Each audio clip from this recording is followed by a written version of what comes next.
마태복음 6장 22절부터 25절까지 말씀 제가 봉독해 드리겠습니다.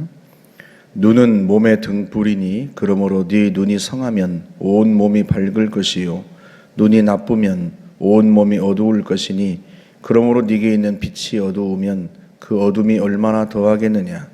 한 사람이 두 주인을 섬기지 못할 것이니 혹 이를 미워하고 저를 사랑하거나 혹 이를 중히 여기고 저를 경히 여김이라. 너희가 하나님과 재물을 겸하여 섬기지 못하느니라. 그러므로 내가 너희에게 이르노니 목숨을 위하여 무엇을 먹을까 무엇을 마실까 몸을 위하여 무엇을 입을까 염려하지 말라. 목숨이 음식보다 중하지 아니하며 몸이 의복보다 중하지 아니하냐. 아멘. 마태복음 6장 19절부터 34절까지는 하나의 주제에 관해서 예수님께서 말씀하십니다. 재물을 보는 관점에 대한 이야기예요. 그래서 오늘은 눈에 대해서 말씀을 하시죠. 눈은 몸의 등불이다. 재물을 어떻게 보는가? 그러니까 우리가 보는 육체적인 눈에 관한 이야기가 아니라 관점에 대한 이야기인데,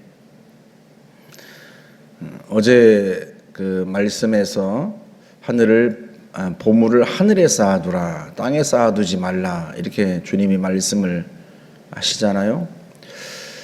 보물을 하늘에 쌓아두는 것은 무엇이고 땅에 쌓아두는 것은 무엇인가?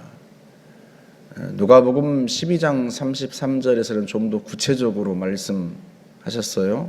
너희 소유를 팔아 구제하여 낡아지지 아니하는 배낭을 만들라. 곧 하늘에 둔 바 다함이 없는 보물이니 거기는 도둑이 가까이 하는 일이 없고 좀도 먹는 일이 없느니라 하고 말씀을 하세요. 그러니까 하늘에 보물을 쌓아두는 행위를 무엇이라고 말씀하시는가? 구제하는 것. 너희 소유를 팔아서 구제하는 것, 그게 보물을 하늘에 쌓아두는 것입니다. 도둑도 가까이 하는 일이 없고 좀도 먹는 일이 없으니 낡아지지 않은 배낭이고 없어지지 않는 보물이다. 그렇게 말씀하세요. 반대로 그러면 땅에 쌓아두는 것은 뭡니까? 나 자신을 위해서 쌓아두는 것, 나 자신을 위해서 보물을 축적하는 것, 재물을 축적하는 것, 그게 땅에 보물을 쌓아두는 것입니다. 오늘 본문에서는 25절에서 그렇게 말씀을 하죠. 무엇을 먹을까 무엇을 입을까 염려하여서. 좀 더 쉽게 표현하면 내가 어려운 때, 혹시나 어려워질 때가 있을지 모르니 그걸 위해서 내가 재물을 쌓아두리라. 흔히 사람들이 노후 대책이라고 말하잖아요. 노후를 위해서 내가 재산을 쌓아두어야 되겠다. 우리는 그렇게 말하지 않습니까? 그래서 내가 무엇을 먹고 무엇을 마실까 염려가 되어서 재물을 나 자신만을 위해서 쌓아두는 행위, 그게 보물을 땅에 쌓아두는 것이고, 내 재물로 다른 사람, 가난한 사람을 구제하는 것, 그게 하늘의 보물을 쌓아둔 행위예요. 이 행위가 어디로부터 나오는가? 관점에서 옵니다. 재물을 어떻게 보는가 하는 그 눈에서 나온단 말이죠. 그 눈에 대한 이야기를 하고 있는 거예요. 눈은 몸의 등불이다. 어두운 방을 밝히는 등불처럼 몸에도 등불이 있는데, 몸을 밝히는 등불이 있는데 그게 바로 눈이다 하는 거예요. 눈이 어두우면 몸이 어둡고 눈이 밝으면 몸이 밝다, 이런 뜻인데요. 여러분, 눈이 성하면 온몸이 밝다 할 때 이 성하면이라는 단어는 건강하다, 이런 뜻이에요. 눈이 건강하면 온몸이 밝고, 눈이 나쁘면, 눈이 병들면 온몸이 어둡다. 내 온몸이 어둡다 하는 것은요, 몸이 어떻게 어둡겠어요? 몸이 어둡다는 말이 이상하죠. 방이 어둡고 그건 이해가 되는데, 몸이 어둡다. 그런 만큼 내 몸으로 하는 행위, 내 손과 발로 내 온 몸으로 사는 나의 삶이 어둡게 된다는 의미예요. 어둠으로 들어가는 거죠. 밝은 빛 가운데서 사는 삶이 아니라 어둠 속에서 사는 것과 똑같다, 그런 뜻이에요. 여러분 이렇게 생각해 보시면 돼요. 어두운 방 안에서 뭔가를 찾으려면 얼마나 힘들어요. 손으로 더듬더듬 해야 되잖아요. 평소 같으면 밝은 곳에서는 내가 금방 어디에 뭐가 있는지 알고 내 손이 금방 그걸 짚잖아요. 그게 몸이 밝은 거예요. 그런데 어두우면 손이 더듬더듬 해야 되고 찾지도 잘 못합니다. 그것처럼 내 몸이 제 역할을 못하는 거죠. 그것처럼 내 삶 자체가, 내 몸으로 살아가는 삶 자체가 어두운 방 안에 있는 것처럼 엉뚱한 방향으로 가는 거죠. 내 삶이, 내 인생이. 무엇 때문에? 눈이 나빠서, 눈이 병들어서. 무엇을 보는?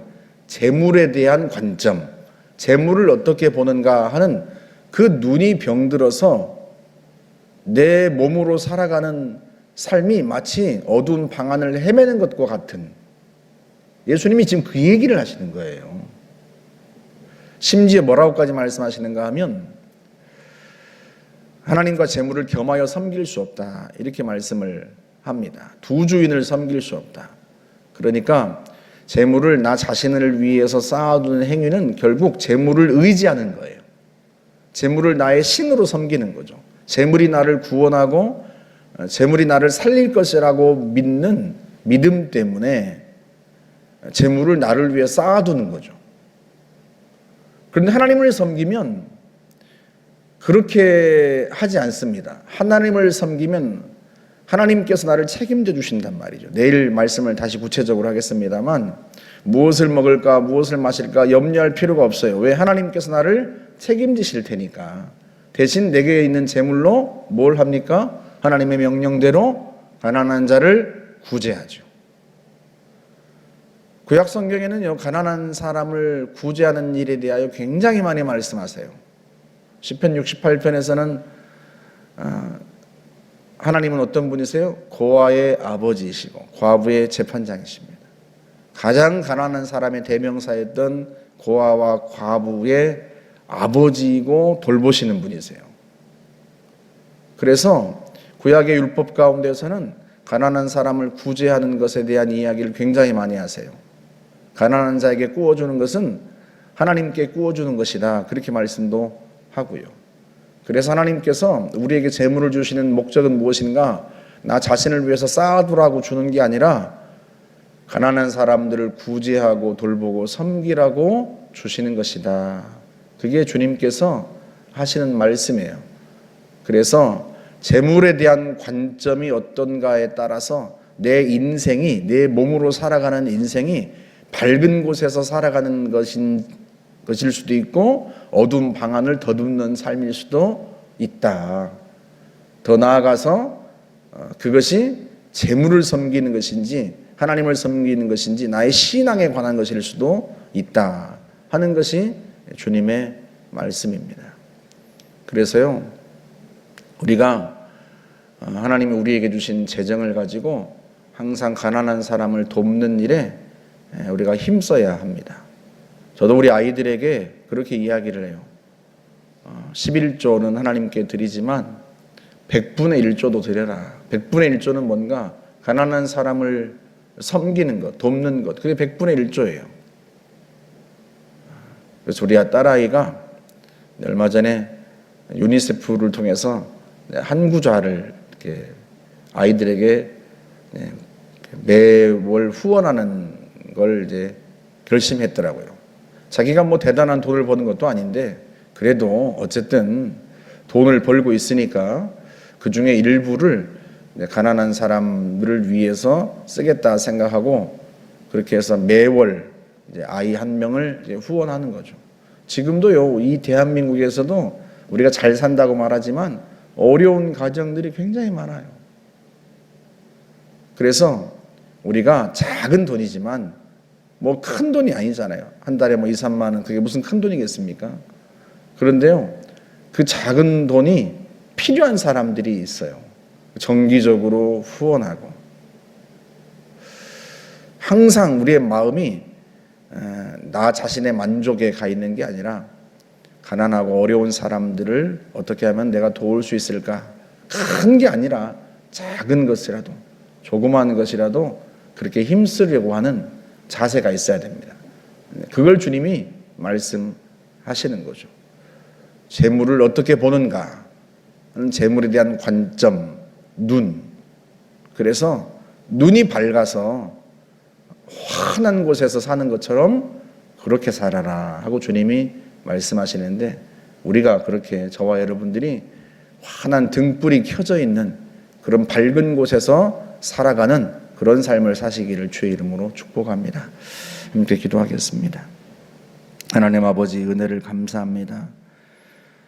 주님께서 우리를 책임져 주시고 붙들어 주시오니 우리가 주님을 의지하고 신뢰하며 주께서 우리에게 주신 것으로 또한 가난한 자들을 구제하고 돕는 일에 힘쓸 수 있도록 하나님, 저희들의 마음을 붙들어 주시기를 바라고 원합니다.